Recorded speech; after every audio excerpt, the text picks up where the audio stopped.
Bien le bonjour et bienvenue dans cette nouvelle vidéo où on parcourt ensemble le subreddit dédié à Xavier Dupont de Ligonnès, XDDL. J'ai déjà fait 2 épisodes, donc si vous les avez pas encore vus, je vous propose d'aller les voir d'abord avant de continuer cette vidéo-ci.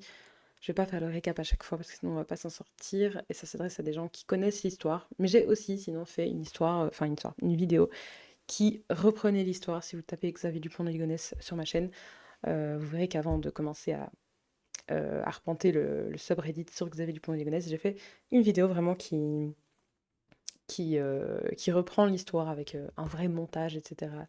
Là, en l'occurrence, et un vrai script, etc. Mais bon, donc on est arrivé à cette durée d'ancienneté de poste. Il n'y a pas des postes super réguliers quand même, il n'y a pas énormément de membres sur ce subreddit, mais je pense qu'il est quand même actif depuis des années, donc il y a quand même, voilà, 2019, donc il y a quand même de quoi faire. Et même s'il n'est pas alimenté tous les jours, je pense que c'est quand même intéressant de se pencher là-dessus et de voir un peu les pistes qui sont évoquées par des gens qui tombent dans le rabbit hole, comme on dit, et qui mènent l'enquête. Rabbit hole d'ailleurs, je ne sais même pas si je l'ai dit correctement. Mais voilà, donc là c'est un autre anniversaire évidemment, ça fait 15 ans. Ça a fait 15 ans depuis le drame. On va éviter de passer des extraits YouTube parce que parfois pour des questions de droit, je peux pas tout repasser. Et quand c'est des émissions un petit peu... Enfin, je connais pas, hein, mais j'imagine que c'est une émission avec des protections de droit à l'image, etc. Je vais pas m'aventurer là-dedans. Sinon, je vais devoir couper la vidéo et ça va être un peu confusant. Alors, là, c'est quelqu'un qui demande comment est-ce que XDDL faisait de l'argent. L'article Wikipédia indique que ses activités professionnelles étaient très floues, mais une source proche de l'enquête le décrit comme un vendeur et mentionne également plusieurs entreprises qui ont fait faillite. Or, je ne trouve aucune information sur ce qu'il vendait. Il est même précisé qu'à un moment donné, il a embauché 6 personnes pour l'une de ses entreprises ratées qu'il a licencié peu après. Pour avoir un crédit immobilier, une voiture, partir en vacances en famille chaque année et vivre confortablement pendant des décennies, il faut bien avoir des revenus, non? Je sais qu'il a aussi contracté des prêts auprès de sa compagne et d'amis, et de sa maîtresse aussi, mais je ne vois pas comment cela, ajouté aux revenus d'Agnès, aurait pu suffire à faire vivre une famille entière dans de telles conditions pendant des décennies. Il doit bien exister des documents quelque part, des relevés fiscaux ou bancaires qui retracent la provenance de son argent. Je pense qu'il filoutait beaucoup, donc il n'y a pas de trace de tout et voilà, on le sait aussi que sa carrière professionnelle, ça a été, beaucoup d'entreprises qu'il a tenté, d'affaires qu'il a tenté de lancer et que ça a été échec sur échec sur échec. Donc heu, donc ouais, c'est un peu ça le fil conducteur dans les grandes lignes de la carrière professionnelle de Xavier et donc comme la personne s'interroge, mais c'était voilà, beaucoup de prêts à gauche à droite, des prêts qu'il n'arrivait pas à rembourser. D'ailleurs, il y avait sa maîtresse, une de ses maîtresses à laquelle il avait emprunté une énorme somme d'argent, je me demande si c'était pas 50 000, et il la remboursait pas et elle était allée se présenter à la police pour le signaler. Donc je pense que c'était une vie vraiment de tumulte et de prêts, à gauche à droite et d'endettement. Il a aussi délabré l'héritage d'Agnès et emprunté de l'argent à sa maîtresse, voilà. Il avait une entreprise spécialisée dans la recherche de lieux et d'hôtels pour les congrès et les voyages d'affaires. Il empruntait également de l'argent à sa famille, ses amis, d'anciennes compagnes. Je crois qu'il louait leur maison. Il n'en était pas propriétaire. De plus, en France, on bénéficie de nombreuses aides sociales, surtout avec 4 enfants. Si Agnès travaillait à temps plein, elle gagnait au moins le SMIC, ce qui, avec les aides sociales, suffit pour vivre en France. Donc voilà, c'était peut-être aussi une piste de réflexion. On sait aussi qu'il ne déclarait pas tous ses revenus. Alors, je pense que l'argent de famille a joué un rôle, puisqu'il était issu d'une famille aristocratique fortunée. Il me semble avoir lu que sa fortune familiale était épuisée. Et certains pensent que c'est ce qui a déclenché les meurtres, car tout s'effondrait. Il avait emprunté tout ce qu'il pouvait et risquait de tout perdre. Clairement, on est sur un profil qui était acculé, ses dettes le rattrapaient, ses mensonges le rattrapaient, ses échecs le rattrapaient. Donc, c'est sûr que c'est ça aussi qui a mené à ce drame. Alors exactement, le fait qu'il soit sur le point d'être démasqué a été l'élément déclencheur, ce qui l'a poussé à commettre ces crimes. Il existe de nombreuses similitudes avec Jean-Claude Roman, c'est très drôle, enfin très drôle, c'est pas drôle, mais le nom, je ne l'avais jamais vu avant, jusqu'à ce que je fasse des recherches sur Jean-Claude Roman. J'ai fait un script, j'ai tourné ma vidéo, j'ai tourné ma voix off, mais je ne l'ai pas montée. Je ne sais pas si je la montrerai un jour, mais peut-être, parce que ça aussi c'est une histoire de mensonge et de meurtre. Alors Jean-Claude Roman, qui a lui aussi assassiné toute sa famille après avoir été confronté à de nombreuses questions de sa part concernant leurs finances. Ouais. Alors, il a tout l'air d'un escroc, il emprunte constamment de l'argent, a dilapidé l'héritage de sa femme, oui, oui, oui. Donc voilà, c'est ça, en gros, le fil conducteur de ses finances, de ses échecs. Oh, ça, je ne savais pas. La mère de Xavier est décédée, âgée de 96 ans, il y a 4 mois. Ah, she did not die yesterday. Oh, ça a été annoncé hier, mais ok, ça date de février 2006. Mais effectivement, elle est plus de ce monde. Mhm.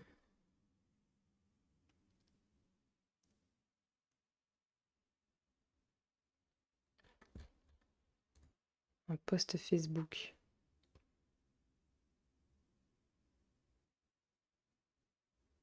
Après, ça remet un article.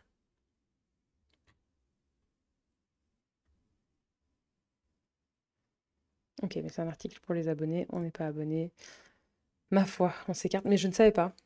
Je ne savais pas, je ne savais pas. En tout cas, 96 ans, en tout cas, c'est un bel âge. You will never guess the bus stop name in front of his house. Quoi? C'est pas vrai. Parce qu'on sait du coup qu'il habitait boulevard Robert Schumann. Est-ce que c'est vraiment genre l'arrêt de bus en face de chez lui, qui se prénomme américain, ce serait quand même une sacrée coïncidence. Hmm. Ok, donc ce serait avéré. Ça s'appelle comme ça depuis toujours. Ah oui, est-ce que la personne suggérait que genre ça avait été renommé comme ça? Je crois pas, non. Mais c'est une sacrée coïncidence en tout cas. Ensuite, l'interview de Gilles Gallou. Gilles Gallou, c'est donc un policier. Bon, encore une fois, j'ai pas regardé la vidéo YouTube, mais c'est un policier qui enquête toujours à l'heure actuelle sur l'affaire Xavier Dupont de Ligonnès et qui a sorti un livre. Alors, là, c'est quelqu'un qui a une théorie. Je vais boire un petit coup, excusez-moi. Et qui dit est-ce que Xavier Dupont. Waouh. Ouais, je vais boire d'abord, parce que je vais pas y arriver. Voilà. Donc, pardon pour le bruit de gourde. Mais est-ce que Xavier Dupont de Ligonnès, est-ce que la théorie à son sujet, comme quoi il aurait travaillé pour la DEA, euh, serait en fait le fait que lui travaillait pour un business américain similaire à Epstein, ou quelque chose de similaire. C'était très mal traduit, mais vous avez compris. Euh, Parce que ce que Xavier Dupont de Ligonnès disait, c'était qu'en fait, il travaillait, euh, je veux dire pour l'Amérique, mais pour un service américain, et il travaillait dans les milieux de la discothèque pour enquêter, de discothèques français pour enquêter sur la drogue au service donc d'un service américain. Bref, c'est faux, évidemment que c'est faux, c'est des mensonges, on le sait. Mais donc quelqu'un dit, est-ce qu'il aurait fait vraiment partie de ce truc-là, ou est-ce qu'il travaillait pour une entreprise du style Epstein, enfin une entreprise, un réseau de trafic et trafic humain, etc., du genre Epstein. C'est drôle parce que ça rejoint ce que dans la première vidéo où on parcourt le subreddit sur XZDL, ça rejoint ce que quelqu'un disait en fait, qu'il y avait des, pourquoi pas, un soupçon de trafic humain. Je me demande d'où ça sort, je sais pas d'où ça sort. Alors, la théorie du complot propagée par sa sœur et sa dernière lettre. Eh bien, pour moi, cela paraît totalement impossible, car ma principale question est pourquoi? Pourquoi la DEA aurait-elle tué les chiens? Ah oui, c'est vrai qu'il y avait les chiens aussi. La famille. Emporter les draps et tout le reste. Oui, s'ils n'étaient pas morts. Pourquoi remplacer les membres de la famille par des cadavres et qui? N'aurait-il pas été plus simple qu'ils disparaissent sans tout ce massacre? Pourquoi n'ont-ils pas fait croire à la mort de XDDL lui aussi? S'il était sous protection de témoins, pourquoi cela a-t-il duré si longtemps? Le procès n'aurait pas dû avoir lieu plus tôt. Pourquoi aurait-il acheté tout ce matériel pour tuer quelqu'un? Pourquoi ce road trip dans le sud de la France? C'est clair que c'est pas une histoire qui tient la route, en tout cas. Alors, je suis persuadée que Michel ou Emmanuel, l'un ou l'autre, voire les deux, savaient quelque chose. Mais comme ils sont morts maintenant. Ah oui, c'est vrai qu'ils sont tous les deux décédés maintenant. C'est ouf, parce qu'en fait, les gens autour de Xavier Dupont de Ligonnès, outre sa famille évidemment, direct, je veux dire que lui-même a tué, les gens qui entourent cette affaire, elles meurent. Enfin, est-ce que ça éloigne pas la possibilité d'avoir des pistes et de voir la vérité finalement un jour? Je ne sais pas. Peut-être. En tout cas, quelqu'un qui dit qu'il est persuadé que... Ouais, je viens de le dire. Peut-être aussi que ses amis savaient, puisqu'on disait dans les vidéos précédentes que Emmanuel, c'était un homme qui était un des meilleurs amis donc de Xavier Dupont de Ligonnès, mais qui était vraiment fou amoureux de lui et qui aurait fait peut-être n'importe quoi pour XDDL, donc allez savoir. Je pensais plutôt à quelque chose comme un individu du genre d'Epstein rencontre XDDL, lui demande de faire quelques petits boulots et en échange lui offre un nouveau départ dans la vie. À propos de la famille, une partie du travail consistait à dissimuler des cadavres, mission accomplie. Toute la famille a quitté la France pour les États-Unis. Le point de rendez-vous pour XDDL se situait dans le sud de la France. La famille, elle, devait se retrouver ailleurs. Ouais, moi, j'y crois pas trop à ça. Ou bien l'accord impliquait qu'il avait pu recommencer sa vie à zéro après quelques boulots, mais sans sa famille. Il devait les tuer. Concernant la disparition plutôt que le meurtre, peut-être que le plan initial était la disparition, mais que la police a ensuite découvert les corps. Si ce n'était pas la famille, la police serait débordée et conclurait à un meurtre, ce serait plus simple. Si c'était la famille, cela faisait partie de l'accord. Seul XDL pouvait avoir une nouvelle vie. Je m'en entre dans des trucs là. C'est ma troisième vidéo que j'enchaîne en tournage, donc je commence à avoir le cerveau fatigué de toutes ces théories, de toutes ces possibilités, de tous ces trucs bizarres. Message mis à jour du bureau du chef de Brewster County. Xavier was possibly observed in 2020. Donc oui, j'ai entendu parler de ça. Donc là, apparemment, c'est vraiment un shérif qui poste ça d'une ville en disant que XDL a possiblement été aperçu en 2020 dans la ville de South Brewster County, enfin, c'est pas une ville, c'est un county, I guess, avec un labrador noir. Et donc, si vous avez des informations, contactez-nous. Ça, c'est ouf. Oh, je suis désolée, je baille. Je commence à fatiguer. Mais je veux dire, cette histoire, elle dépasse tellement les frontières que même jusque-là, un shérif demanderait des informations, un appel à témoins. Alors comment ça se fait que ça sorte maintenant s'il a vraiment été aperçu il y a 6 ans? Car il y a eu un appel à témoins. Un post précédent en parle sur Reddit de la part du bureau du shérif du même comté il y a un jour et une personne a dit l'avoir vu après avoir visionné les photos. I remember seeing 6 years. Donc, est-ce qu'ils se souviennent vraiment de l'avoir vu il y a 6 ans? Oui, ça me semble vraiment gros, surtout qu'il a dû changer entre l'année des photos et 2020. Et maintenant, il va encore plus changer vu qu'il y a encore de l'attention sur lui. Euh, Et là, c'est quelqu'un qui disait exactement ce que je pensais. Les témoins oculaires, c'est notoire que c'est les preuves les moins fiables. Donc voilà, c'est un peu ça qu'ils disent dans ce post. Ok, ok. Ça, c'est une pub. Mais je vois partout des pubs pour ces citrons. C'est quoi ce truc? Ok. Alors, encore évidemment, le fait qu'il aurait été aperçu. Là, il y a quand même plus de détails, donc on va quand même lire. Observation possible dans le comté de Brewster au Texas. Le bureau du shérif local demande des informations. Donc c'est le poste qu'on a vu avant. J'habitais auparavant dans le comté de Brewster au Texas, dans l'extrême ouest du Texas, région de Big Bend, et quelque chose d'inhabituel vient de se produire. Je pensais que cette communauté voudrait voir. Le bureau du shérif du comté de Brewster a également récemment publié un appel à témoins concernant une possible observation de Xavier Dupont de Ligonnès. Précision, l'appel ne mentionne pas d'observation, il s'agit simplement d'une rumeur locale, c'est un appel à la population. Pour situer le contexte, le comté de Brewster est extrêmement isolé, désert, montagne, très peu peuplé, avec des villes comme Alpine et Marathon comme principaux centres urbains. C'est le genre d'endroit où l'on peut passer ou même séjourner discrètement sans attirer l'attention. D'après le message, il sollicite l'aide du public pour toute information concernant spécifiquement XDDL. Aucune confirmation bien sûr, mais le fait qu'un service de police local diffuse cet appel à témoins a attiré mon attention. Quelques réflexions. Terlingua, je ne sais pas ce que c'est, en particulier est connu comme un lieu de prédilection pour les personnes qui choisissent de vivre hors réseau. Il n'est pas rare que les voyageurs internationaux transitent par Big Bend. En même temps, c'est aussi le genre d'endroit où quelqu'un pourrait disparaître à nouveau.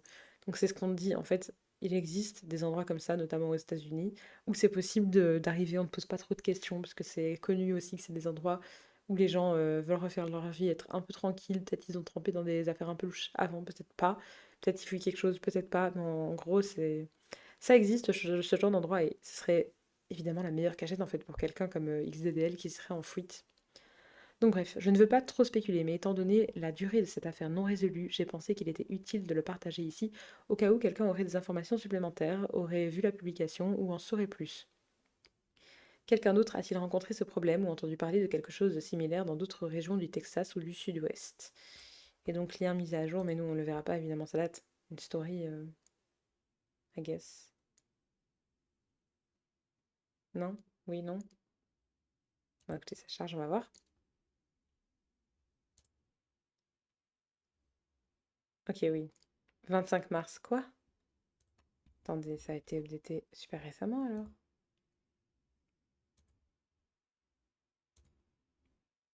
Quoi, 25 mars de cette année? Attendez, là on va un petit peu creuser.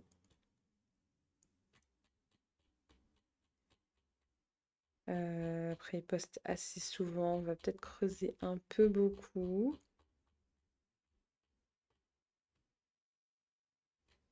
Allez, ça va peut-être prendre trop de temps de remonter.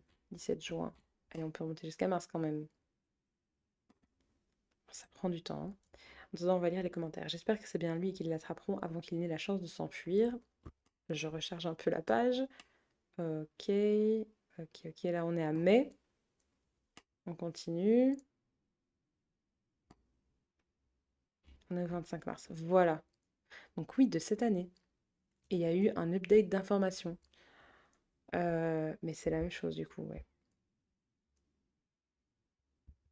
Mais oui, attendez, moi je croyais que le post, j'ai tout mélangé. Je croyais que le post il était genre de 2020, mais non. C'est pour ça que quelqu'un disait d'ailleurs en 6 ans, est-ce qu'il n'aurait pas changé? Donc totalement, je suis juste allée sur le post de base, mais bah, d'ailleurs on n'avait pas vu toutes ces photos, on va les regarder. Mais oui, ok, ça a du sens. C'est lui ça aussi?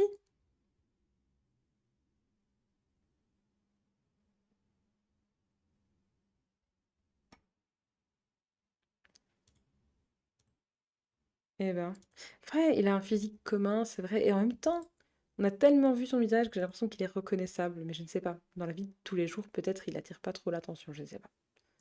Imaginez. Alors, Gilles est ici, bon c'est une traduction, hein, avec une équipe de tournage française. Ah, Gilles! Gilles Galoux, l'enquêteur alors, le flic au cœur de l'affaire, selon le titre de son livre. Alors, je leur ai parlé hier, étant rédacteur en chef du Big Ben Sentinel à Marfa. Il est formellement prouvé qu'il était ici en 1990. Je n'ai pas eu d'accès aux conversations de Gilles avec les femmes qu'il a rencontrées, notamment Mindy, mais je doute fort qu'il soit revenu dans le coin depuis 15 ans. Dans ces petites villes, on le saurait. Mais qui sait vraiment, et notamment s'il est venu après 2011. Rob D'Amico, ok. Un policier français à la retraite est publié, donc c'est le livre dont on parlait, hein. Un flic au cœur de l'affaire de Gilles Galoux. Sa thèse principale est que XDDL s'est rendu aux États-Unis depuis Nice. Une compagnie aérienne saisonnière reliant Nice à New York venait d'ouvrir en avril 2011. Ok, je savais pas. Quelques jours après les meurtres et avant qu'il ne soit rapporté dans la presse. C'est vrai qu'aussi il a eu une marge en fait de fuite entre le moment où il a commis ces meurtres et le moment où ils ont été découverts et donc le moment où la chasse à l'homme finalement a commencé. Donc voilà. Et en même temps, il a dû le faire sous une autre identité parce que sinon même de manière rétrospective on aurait pu savoir qu'il avait voyagé. Alors, il y a peut-être 5 à 7 ans, une serveuse de restaurant aurait aperçu l'animal. Je ne retrouve plus son commentaire Facebook, je crois qu'elle l'a supprimé. Dans un restaurant du Texas apparemment. Quoi, leur message était vraiment vague. Je me demande s'ils ont eu une information crédible et qu'ils ne peuvent pas en dire plus. J'en ai des frissons, surtout que j'habite au Texas. Pareil, quand j'habitais là-bas, tout le monde savait que Terlingua attirait les constitutionnalistes marginaux, les hors-la-loi, ceux qui fouillaient leur passé. Je le savais déjà, mais l'idée qu'un tueur psychopathe ait pu vivre dans notre communauté, ça change tout. Ouais, ça fait peur, hein. Je me demande si c'est vague, parce que l'information est vraiment très vague. Une seule personne pense l'avoir vu il y a 6 ans. C'est comme chercher une aiguille dans une botte de foin, et il est possible qu'il s'agisse d'une erreur d'appréciation comme tant d'autres. Ces liens avec la région rendent toutefois l'affaire plus intéressante. Il est surprenant qu'ils en parlent publiquement s'ils ne croyaient pas à la crédibilité de l'observation. C'est vrai, je suis d'accord avec ça. Les gars, je suis en train de péter un câble. Regardez ce post d'il y a 5 ans. XDDL était ami avec une femme qui possède un ranch à Alpine au Texas. Quoi? Mais est-ce que c'est lui, encore une fois? Et est-ce que ça me dit que c'est dans un ranch, c'est que ça en a besoin de plus? C'est c'est peut-être aussi de sa période de vie où il a vécu j'allais dire au Texas, mais aux États-Unis en tout cas. Ah, je sais pas. Bossé il y a 6 ans. Waouh.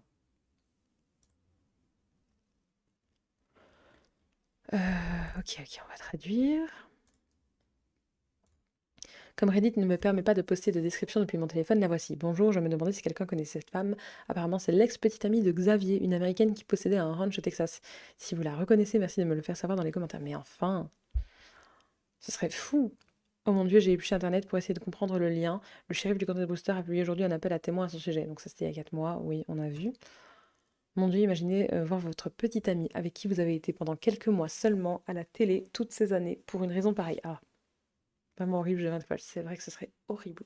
Imaginez quelqu'un de votre passé que vous avez côtoyé de manière très proche se retrouve là-dedans, pardon, au cœur d'une affaire pareille, et vous vous dites, attendez, mais moi j'ai fréquenté ce psychopathe.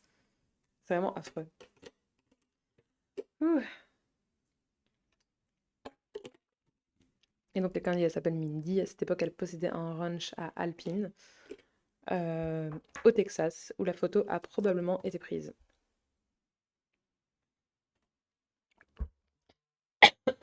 Je vais y arriver. Alors où est cette maison exactement? Ce type de construction avec ses grosses pièces et les parties arrondies sont typiques du sud de la France. Ah ah! C'est ce que je disais aussi, en regardant la vidéo, ma première réaction c'est: «Mais est-ce que c'était vraiment au Texas? Est-ce que c'est vraiment lui même?» Donc une maison peu commune qui devrait être facilement, repérable.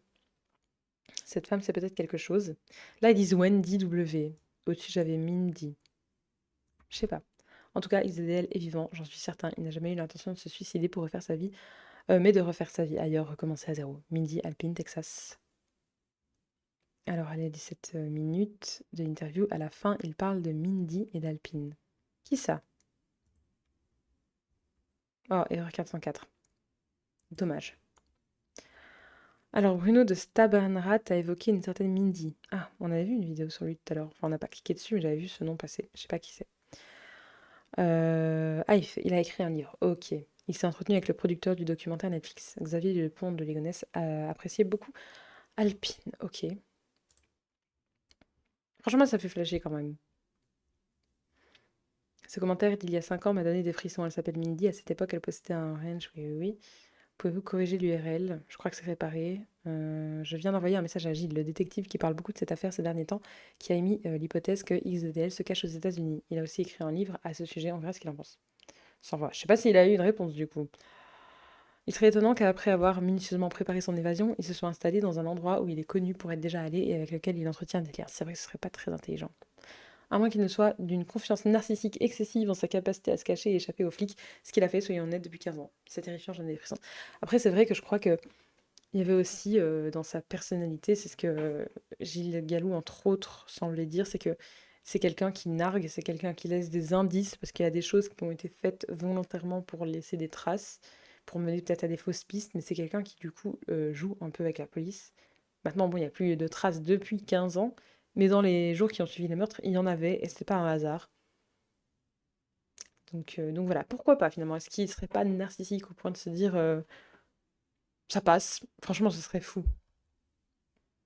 Alors, Xavier aurait été aperçu en 2020 dans le sud de nanana. Oui, oui, oui, on a déjà lu. Alors, dans son livre, Gilles Gallou s'interroge sur une amie de Mindy qui apparaît à côté de Xavier sur une photo, une certaine Laura. Ça a l'air d'être une piste intéressante. C'est d'autant plus intéressant qu'à chaque fois que cette Laura est évoquée par Gilles Gallou, les deux autres femmes avec lesquelles il a eu des contacts ont cessé de répondre ou ont changé d'attitude. Oh! Il faut que je lise ce livre, c'est pas possible. Il faut que je lise ce livre et que j'en parle après. Ok, bon. Bon. Ok. Je crois qu'on va s'arrêter là en vrai. En vrai de vrai. On va peut-être lire ça, je ne sais pas ce que c'est. Ah ok, c'est quelqu'un qui cherche un documentaire. Bon. Et qui l'a trouvé, franchement, la communauté, mais c'est beau, c'est magnifique. Mais on va s'arrêter là pour cet épisode-ci. Je sais pas si... je commence un peu à fatiguer là, donc je sais pas si je vais enchaîner d'autres tournages. Ça aurait été vraiment magnifique que je continue, surtout en temps à la foulée là. Je sais pas vous, mais quand on cherche un peu des détails sur une affaire comme ça non résolue, on peut tomber dans un rabbit hole et vraiment rester là pendant des heures et creuser, mais après c'est drainant, genre on en ressort fatigué. C'est des affaires qui sont assez dark aussi, donc voilà. N'hésitez pas, après avoir plongé pendant des heures dans ce genre de dossiers, d'affaires, d'indices, de pistes, de jeux de pistes, entre guillemets, sortir prendre l'air. Touch some grass, comme on dit, prendre un peu le soleil, respirer un peu, parce que C'est quand même pas quelque chose de léger du tout. Bref, merci beaucoup de m'avoir suivi jusqu'ici. N'hésitez pas à liker la vidéo, ça me soutient. À laisser des commentaires, évidemment, ça me soutient aussi beaucoup. À me dire ce que vous en pensez, à créer aussi la discussion en commentaire, c'est ce qui serait le plus intéressant, je pense. Et à vous abonner, évidemment. Et moi, je vous dis à très très vite pour une prochaine vidéo. Salut!